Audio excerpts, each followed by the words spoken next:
Donc tout d'abord, bonjour et bienvenue aux candidats du premier cours scolaire en français, donc pour les praticiens de santé impliqués dans la planification de la vaccination. Donc je vais vous demander pour débuter cette séance donc de bien vouloir inscrire la ville et le pays à partir desquels vous vous connectez.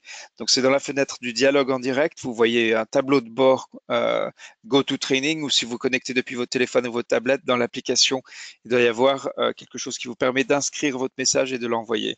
Donc je salue Amani Faustin qui se connecte de d'Aloha en Côte d'Ivoire, euh, et Yacouba Belem donc de Ouagadougou en Burkina Faso, Nicolas Kaboué Kanda de Bruxelles en Belgique, Justé Momboto de Kinshasa en République démocratique du Congo, Ulrich Jean de Dieu Diaké Gni Kipingo euh, de Bangui en Centrafrique. Vous voyez vraiment pratiquement tous les pays de l'Afrique francophone sont représentés. Et j'ai aussi le plaisir de vous présenter Alain Blaise Tatsinkou, donc qui lui se connecte depuis Port-au-Prince en Haïti et qui a participé à pas seulement un, mais plusieurs cours scolaires, et je me tournerai vers lui pour partager son expérience de ces cours avec vous. Donc le but de la séance est de vous donner une présentation, de répondre à vos questions qui sont nombreuses à propos de ces cours, et de vous permettre donc de vous faire une idée claire de ce qu'il en est, que ce soit sur les critères de candidature, sur le processus de sélection par l'OMS et sur le calendrier par lequel donc vous pourrez accéder à ce cours, hein. Donc, je vous présente donc l'équipe du cours. Du côté de l'OMS, donc nous avons Gilles Ball, François Gass et Philippe Jaillard. Du côté de l'équipe scolaire, donc nous sommes à une petite équipe qui développons et gérons ces cours, hein. Associés à l'équipe du cours sont de nombreux experts sujets. Vous en voyez quelques-uns ici. En haut à droite, il y a Philippe Jaillard. Au milieu, en haut, donc c'est Gilles Milbal, mais vous avez aussi d'autres experts. Vous les reconnaissez peut-être si vous êtes engagé dans le dialogue et la coopération avec l'Organisation mondiale de la santé. Ils seront nombreux donc à accompagner les apprenants à travers ces cours et apporter et partager leur expertise et écouter aussi vos expériences, puisque un des facteurs clés de ce cours, c'est vraiment d'être à l'écoute de l'expertise développée par les intervenants qui travaillent au sein même du pays.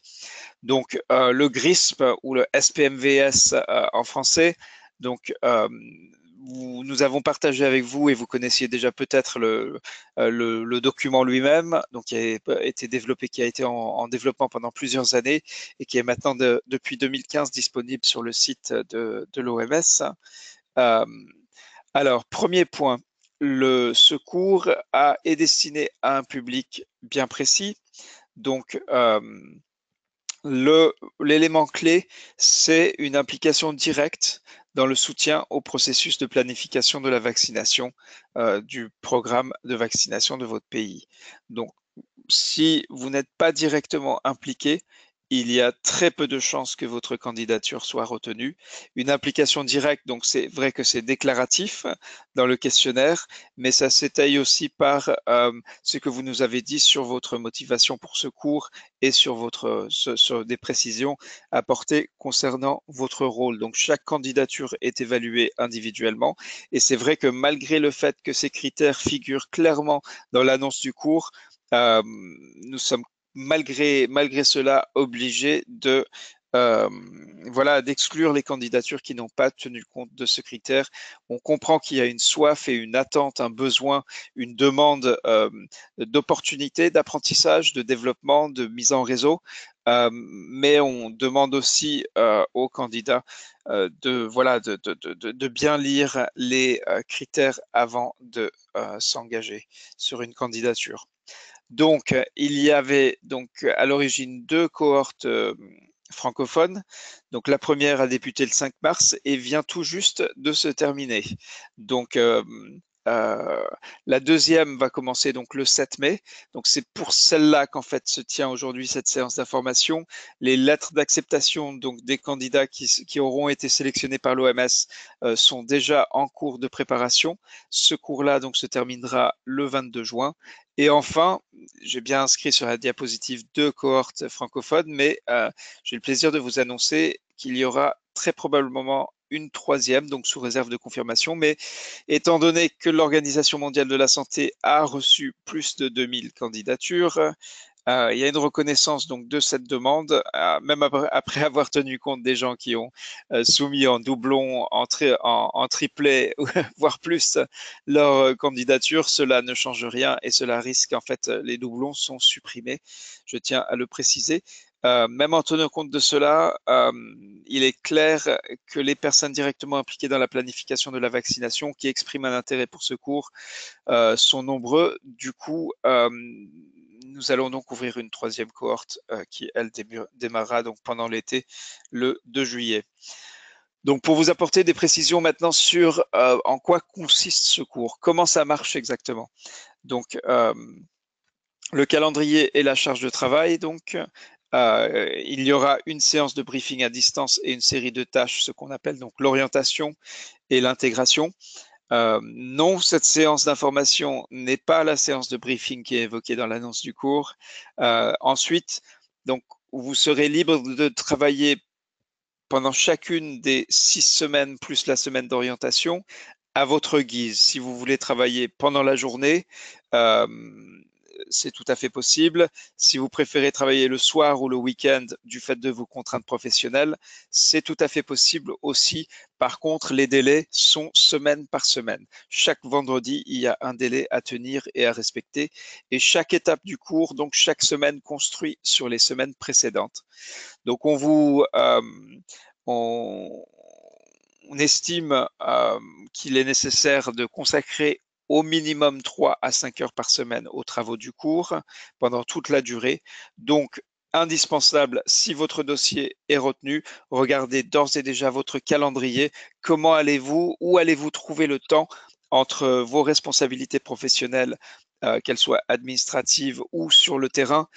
Est-ce que lors de vos déplacements sur le terrain, vous serez en mesure de vous connecter à Internet pour être sûr que vous suivez les mises à jour du cours et que vous pouvez partager vos travaux? Ce sont des questions donc importantes qu'il vous faudra considérer en cas d'acceptation de votre dossier. Alors, la valeur ajoutée est bien sûr que ce cours permet de vraiment plonger dans ces stratégies et pratiques mondiales de vaccination systématique, donc les meilleures pratiques identifiées, recensées, recommandées par l'OMS, et surtout donc de réfléchir et traduire en termes d'application ces stratégies et pratiques, c'est-à-dire vous analyserez donc dans votre contexte ce qu'elles signifient pour vous, pour le programme de vaccination pour lequel vous travaillez et pour la planification annuelle à laquelle vous contribuez.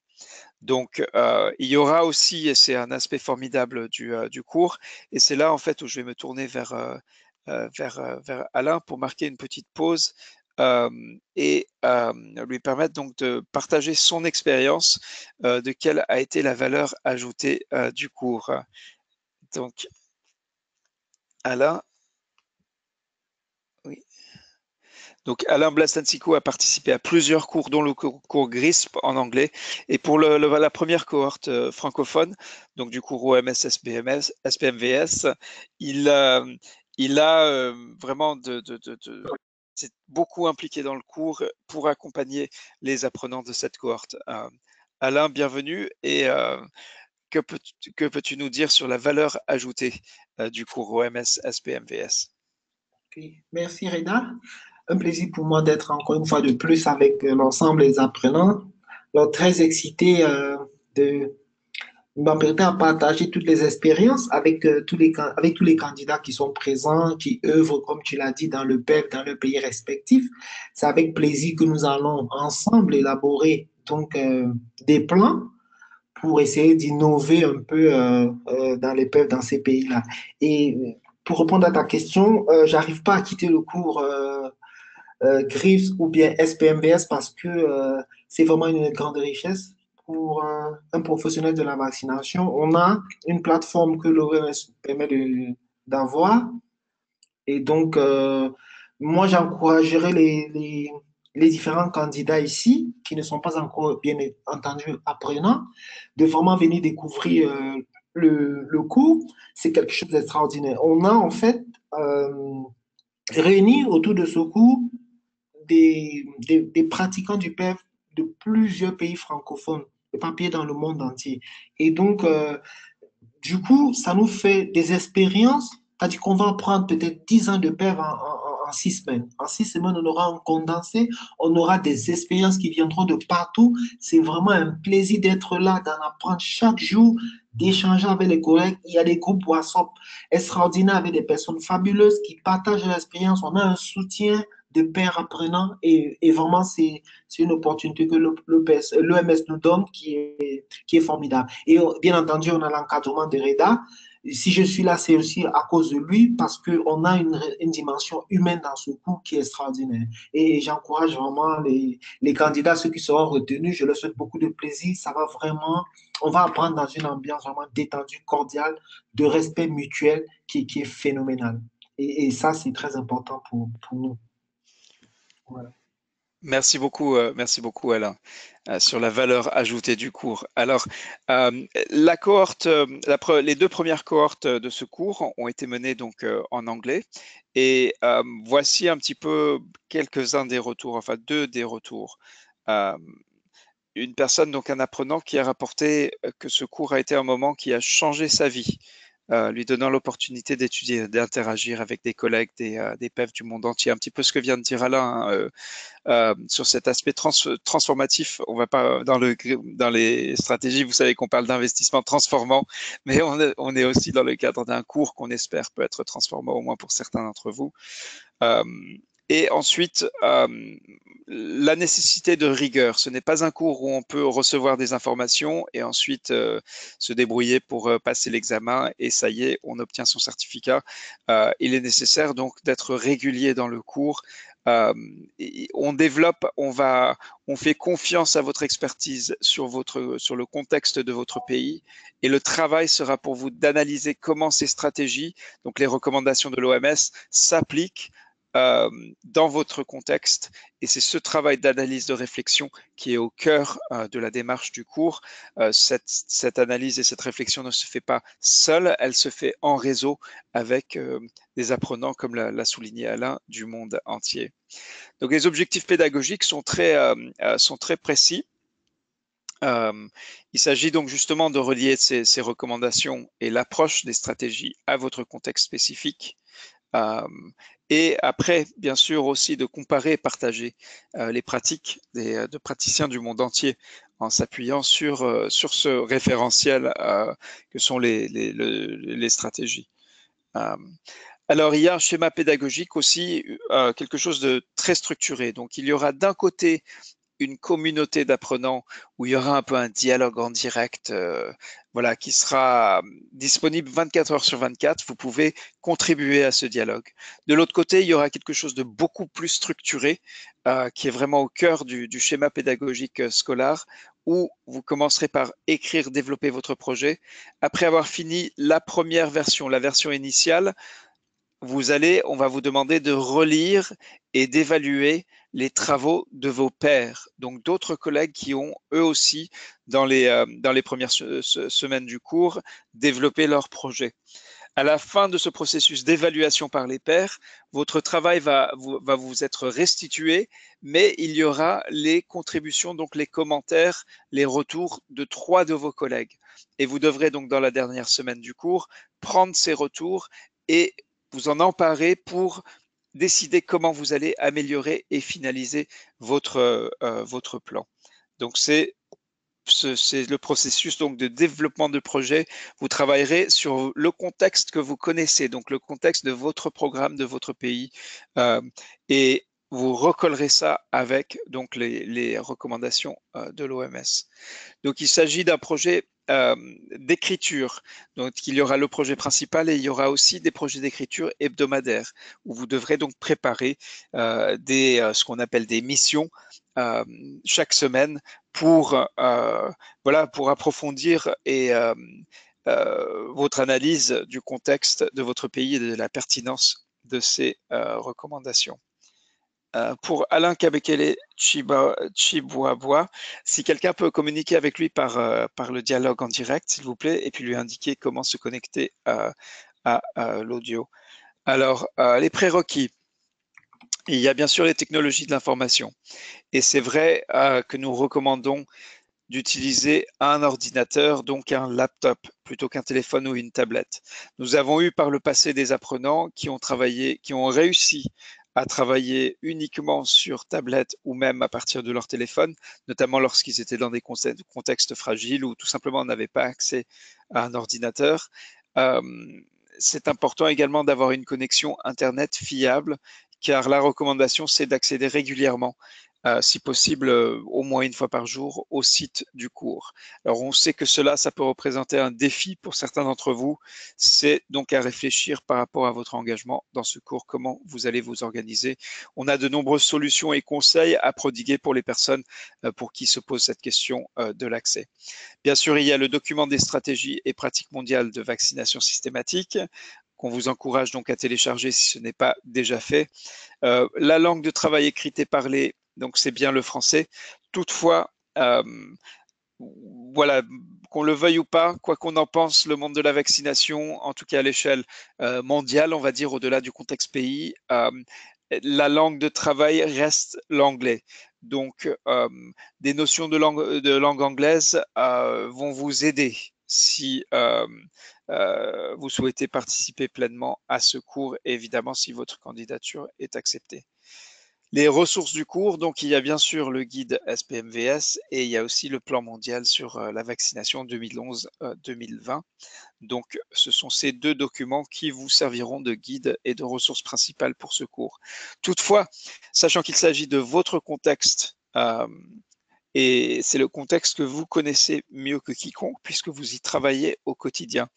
Donc, on s'attend à ce que vous apportiez aussi au cours votre connaissance et votre expertise. Donc, euh, les différents rapports qui concernent le suivi et voilà, la coordination du programme de vaccination de votre pays, vous en aurez besoin pour bien définir, pour bien choisir quels investissements transformants collent à votre contexte et pour justifier de ces choix.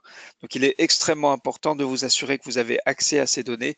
On envisage même pour une prochaine cohorte d'accompagner les apprenants qui n'ont pas ces données pour voir comment les obtenir auprès de l'administrateur du PEV ou des interlocuteurs internationaux afin que le plan d'activité que vous construirez autour d'un investissement transformant et autour de plusieurs stratégies visant voilà, autour de cet investissement transformant seront ancrés dans le réel, c'est-à-dire dans les processus de planification en cours dans votre pays.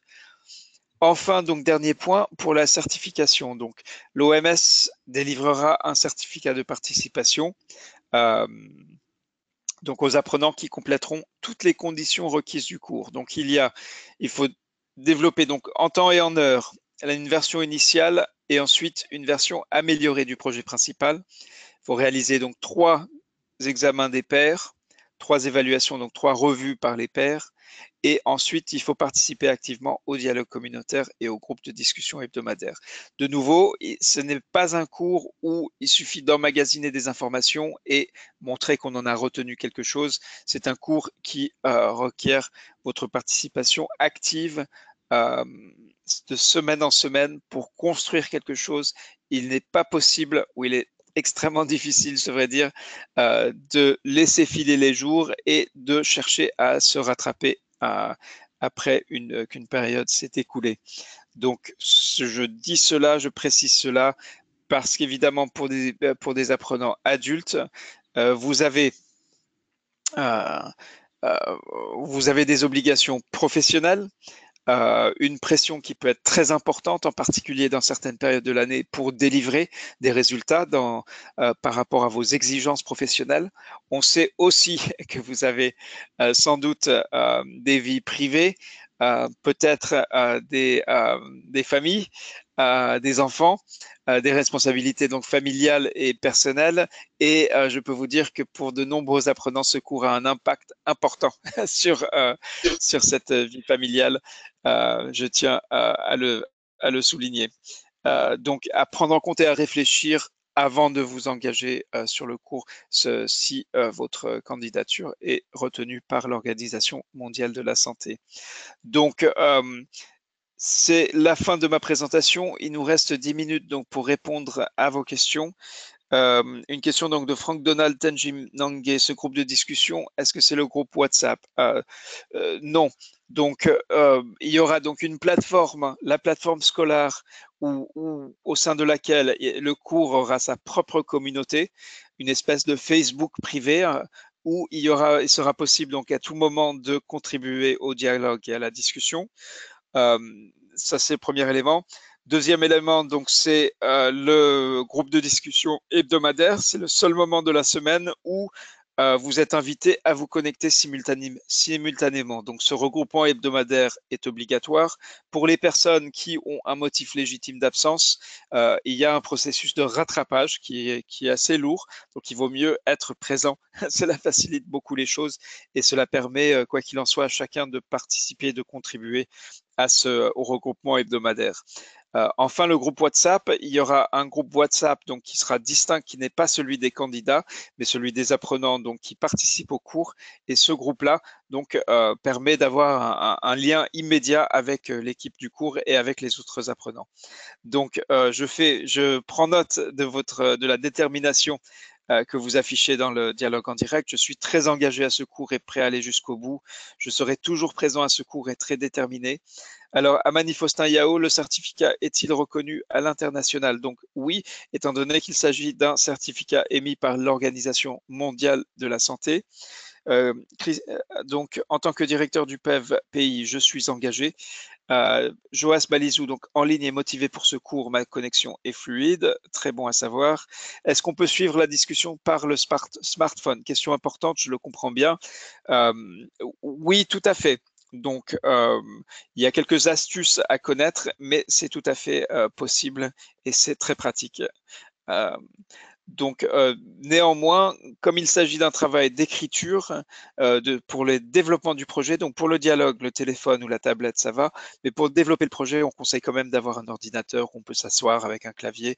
Il y a des personnes, néanmoins, c'est peut-être aussi une question de génération, qui arrivent sans problème à écrire la totalité de leur projet et participer à toutes les activités du cours à partir de leur téléphone. C'est quelque chose qui m'épate parce que je crois que je ne suis pas dans cette tranche d'âge. Alors, je réaffirme mon intérêt pour le cours en tant que directeur départemental de la santé de mon pays, donc en Côte d'Ivoire. Est-ce qu'on va aller sur le terrain pour y participer, donc au dialogue communautaire? La réponse est non. Le cours se tient entièrement à distance. Par contre, les personnes qui réussissent le cours à distance seront peut-être par la suite invitées à participer à d'autres opportunités, y compris des opportunités présentielles. Donc, il s'agisse d'ateliers ou d'autres occasions pour interagir avec ses collègues et travailler ensemble. Est-ce que ce n'est pas trop fermé de réserver ce cours uniquement à ceux qui sont impliqués au niveau central de planification de PEV? Alors, c'est une très bonne question. Donc, la planification, c'est le premier critère, donc une implication directe dans la planification. Avec les cohortes successives, on est en train d'élargir un petit peu ce cadre. Il y a déjà dans la première cohorte francophone, pardon, des personnes qui travaillent au niveau district qui ont participé au cours et qui certains d'entre eux se sont d'ailleurs distingués dans le cadre de la première cohorte.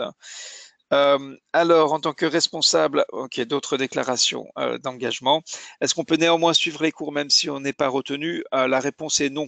Il est indispensable donc de recevoir une lettre d'acceptation. Cela permet donc d'accéder euh, au processus d'intégration du cours et seules les personnes qui sont sélectionnées donc peuvent participer. Combien de participants par cohorte? Alors, la première cohorte francophone avec 100 participants. Là, pour la deuxième cohorte, nous augmentons la capacité à 125. Cela veut dire quand même que moins de 10% des candidats peuvent s'attendre à être sélectionnés. Quand même une sélectivité très importante. Euh, donc, la question de Yacouba Belem, combien d'apprenants? Je viens d'y répondre. Euh, alors, on peut écrire sur la version Word puis utiliser l'outil proposé par l'organisateur. Oui, c'est possible avec certaines contraintes qui seront expliquées évidemment aux apprenants. Euh, alors, je compte m'investir pour ce cours car j'ai déjà fait plus de 10 ans sur le terrain au niveau district dans le PEV. Très bien. Euh, alors, j'aimerais savoir si des horaires flexibles en soirée seront disponibles pour ceux qui travaillent en journée. Tout à fait, vous êtes libre d'organiser votre travail comme bon vous semble. Donc, vous pouvez travailler à n'importe quel moment du jour ou de la nuit.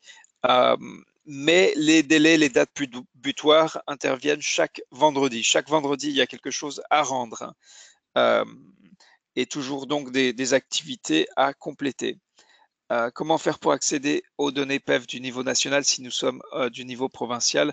Est-ce que l'OMSPI peut faciliter l'accès aux données? C'est un point qu'on est en train de discuter pour la deuxième cohorte. On s'est rendu compte que certains apprenants n'avaient pas accès euh, à aux données pertinentes pour leur contexte. Donc, si vous êtes au niveau provincial, votre candidature est retenue. Ce sont ces données-là qui vont être pertinentes, même si une référence aux données nationales peut aider. Et on envisage aussi, on réfléchit à comment mieux faire pour que ce plan que vous développez dans le cadre d'un cours soit au plus proche de la réalité et donc soit, si possible, intégré au processus de planification à venir. Dans combien de temps aurons-nous les lettres d'acceptation? Donc ça, c'est une question de Materania Bibiche. Je suis étonné voilà, qu'on ait dû attendre aussi longtemps pour celle-ci. Euh, l'OMS travaille actuellement, est en train d'examiner chaque candidature. Vu le nombre de candidatures, on vous demande votre indulgence et votre patience. On essaye de faire un travail cohérent et rigoureux dans l'appréciation des candidatures, de bien comprendre la démarche de chacun, surtout lorsque le candidat a fait lui aussi l'effort. On voit des candidatures avec des cases incomplètes, pas remplies ou remplies de manière très sommaire. C'est malheureux parce que du coup, ces candidats n'ont probablement aucune chance de voir leur candidature retenue, quel que soit leur niveau de motivation par ailleurs, ou leur qualification d'ailleurs. On voit de très bons candidats, mais malheureusement, ils n'ont pas complété, respecté un petit peu la règle du jeu. Euh, sur les problèmes de connexion, c'est une préoccupation soulevée par Kalabella Misombo. Oui, c'est une préoccupation importante. Nous avons donc des stratégies et des conseils à vous apporter en la matière, mais effectivement, voilà, c'est une préoccupation récurrente. Ce qui nous épate, c'est que sur les 100 apprenants, nous avons été entre 88 et 94 à chaque semaine du regroupement hebdomadaire, donc où tout le monde doit se connecter en même temps et presque tout le monde réussit à le faire de semaine en semaine, malgré les contraintes et les obstacles, donc des déploiements sur le terrain, voilà, des problèmes d'accès de toutes sortes. Et c'est vraiment la motivation. Lorsque la motivation y est, on trouve le moyen pour se connecter et pour participer. Alors, il nous reste formellement une seule minute. Je vois quand même beaucoup de questions. Donc, étudiants de... Alors, attendez, parce qu'en plus, le problème avec GoToTraining, c'est que ça saute dès qu'il y a une nouvelle question. Euh, alors, j'en étais resté donc à cette question-là. Y aura-t-il une autre cohorte prochainement si jamais on n'est pas retenu? Alors, regardez bien votre candidature, réfléchissez par rapport aux critères. Si vous n'êtes pas directement impliqué dans la planification du PEV, euh, voilà, il y a très peu de chances que votre candidature soit retenue. Euh, alors, je m'engage à compléter le cours. Alors là, j'essaie de... voilà, la planification stratégique. Je suis cette séance depuis smartphone. Voilà, qu'en est-il pour ceux qui ont postulé pour la première cohorte et ne sont pas retenus et qui se sont réinscrits pour la seconde cohorte? Est-ce un critère d'exclusion? Non. Donc chaque candidature est examinée individuellement. Si lors de votre première candidature, vous aviez indiqué la deuxième cohorte ou les deux cohortes comme une option, alors là, vous n'avez pas besoin de refaire candidature. Mais de toute façon, les candidatures sont déjà clôturées. Euh, Par contre, si vous n'aviez pas indiqué la deuxième candidature, alors là, il ne sera pas, voilà, enfin, là, il aurait été préférable de refaire une candidature. Est-ce que les chefs de district de santé peuvent être sélectionnés? À quel moment aurons-nous les réponses à nos candidatures? Donc, sur la première question, avec l'ouverture de ces cohortes successives, l'OMS va petit à petit élargir l'accès en termes de niveau d'intervention. Donc, l'implication au niveau du district, on sait que c'est là où les choses se passent. Donc, c'est en discussion actuellement. Il y aura peut-être une clarification de l'OMS à ce sujet, mais en aucun cas, c'est un critère d'exclusion de ne pas être directement impliqué au niveau national.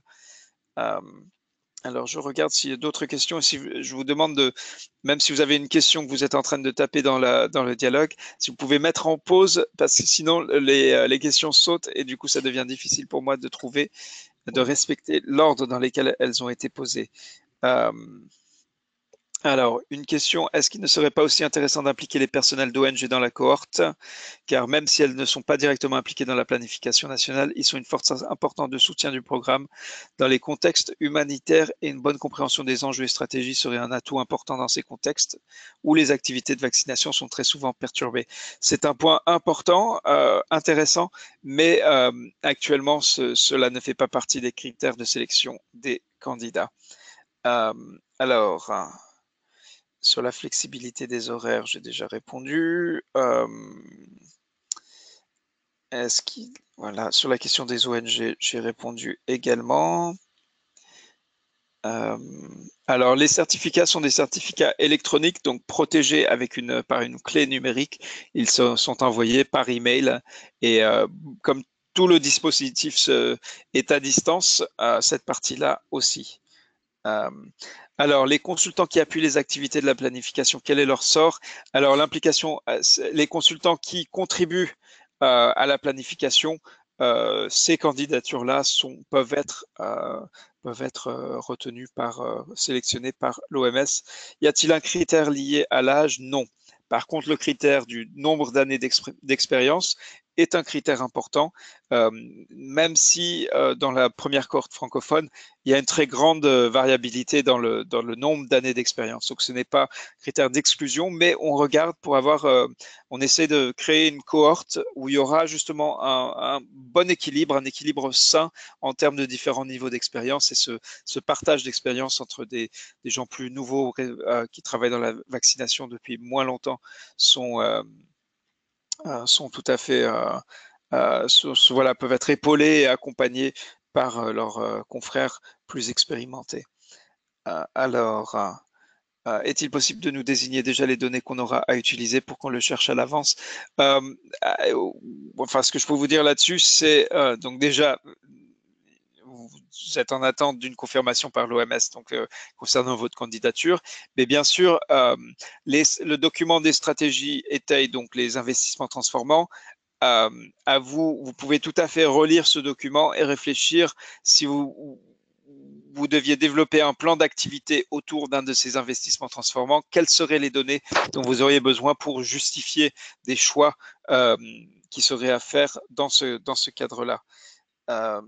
Alors, votre candidature, de préparer alors, oui.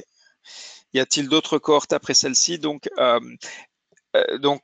nous envisageons donc d'ouvrir une troisième cohorte qui se déroulerait pendant l'été. Après, au-delà, donc on est en train de revoir un dispositif plus conséquent, bâtissant donc sur ses premiers succès, sur ses premiers cours scolaires. Il y aura donc pendant l'automne, pour ceux d'entre vous qui sont intéressés par les questions d'enquête de couverture vaccinale, il y aura donc la version francophone d'un cours qui s'est déroulé l'automne dernier et qui donc vise à donner les moyens pour comprendre et mettre en œuvre les nouvelles recommandations de l'OMS en ce qui concerne les enquêtes de couverture vaccinale. En principe, il n'y a pas de demande de mot de passe lorsqu'on demande votre adresse mail. Je ne suis pas sûr. Donc, faites attention de manière générale à la sécurité de vos informations. Voilà, malheureusement, nous sommes à court de temps, donc cette séance est délibérément courte. Nous allons donc répondre aux questions auxquelles nous n'avons pas eu la chance de répondre ici. Mais pour clôturer la séance, j'aimerais demander donc à Alain Blaise Tatsinkou, donc qui a participé, qui a rejoint les premiers cours scolaires d'abord en anglais et puis plus récemment donc avec cette première cohorte francophone. Il a joué un rôle très important de soutien pour soutenir, accompagner en tant qu'ancien de cours scolaires, accompagner ses confrères. Alain, j'aimerais te demander de partager un petit peu ta réflexion, ta pensée pour ces candidats qui ont démontré énormément d'enthousiasme, d'engagement, de participation déjà, qui sont très actifs sur le groupe WhatsApp des candidats. Que peux-tu leur dire par rapport à cette sélection qui peut être parfois cruelle lorsqu'on attend depuis des semaines, voire des mois, de connaître la décision de l'OMS sur cette participation aux cours scolaires. Alain? Oui, merci Reda. Déjà, d'abord, je remercie tous ceux qui ont manifesté leur volonté de participer au cours. Et moi, je dis que tout le monde, déjà, les statistiques montrent que quand même beaucoup seront retenus, beaucoup qui pratiquent le PEV. Et j'ai vu combien enthousiastes ils sont. Et je sais qu'on aura de très, très bons apprenants par la suite parce que, comme ça s'est passé avec les cohortes francophones, elles sont vraiment dynamiques, comme je disais. Mais à ceux aussi qui n'auront pas peut-être la chance d'être retenus, ils pourront toujours avoir de l'espoir avec la troisième cohorte qui va être, comme nous avons tous appris avec Reda, que l'OMS aimerait bien lancer la troisième cohorte. Donc, vraiment, ce serait intéressant de, de garder l'espoir et de continuer. Alors, c'est vraiment quelque chose de, pour moi, très excitant. C'est quelque chose, vraiment, je souhaite à tout le monde je souhaite beaucoup de succès à ceux-là qui sont candidats pour pouvoir rejoindre l'équipe et on va former ensemble une équipe extraordinaire pour vraiment participer à ce cours. Voilà, Reda, je crois que je te remets le micro. Ok, merci beaucoup Alain. Voilà, donc nous avons dépassé de 7 minutes, ce qui ne me plaît pas du tout, je m'en excuse, c'est ma responsabilité de limiter cette séance dans les temps et vous verrez justement pour ceux d'entre vous qui dont la candidature sera retenue dans le cadre du cours, nous sommes très pointilleux, nous savons que le temps est notre ressource à tous la plus précieuse, la plus limitée. Et du coup, on vous demandera vous de travailler dans les délais et nous, on s'appliquera à la plus grande rigueur en la matière. Merci à toutes et à tous. Pour répondre à la question, donc j'ai répondu à une question dans le dialogue en direct. 125 personnes, la limite, c'est pour garantir la qualité de l'enseignement, mais aussi de l'expérience que vous pourrez avoir avec vos collègues. Voilà, on va faire une dernière chose. Donc malheureusement, nous n'avons pas eu le temps. Donc je vois que Norbert Lofollet qui avait levé sa main. Ce que je vais faire, c'est je vais ouvrir tous vos micros de manière à ce que vous puissiez, vous, candidats, vous connaissez pour certains d'entre vous déjà sur le groupe WhatsApp, puissiez vous dire au revoir et qu'on puisse entendre des voix et sans doute des bruits de fond, des bruits de bureaux, de maisons, de tous les pays qui sont représentés aujourd'hui. Merci d'avoir participé à cette séance d'information. J'espère qu'elle vous a été utile et j'ai hâte aussi de vous retrouver pour le début de la deuxième cohorte. Que vous serez parmi les candidats sélectionnés par l'Organisation mondiale de la santé. Quoi qu'il en soit, je salue votre engagement et votre enthousiasme et je vous souhaite un au revoir. Donc je vous partage mon au revoir très très chaleureux. À bientôt.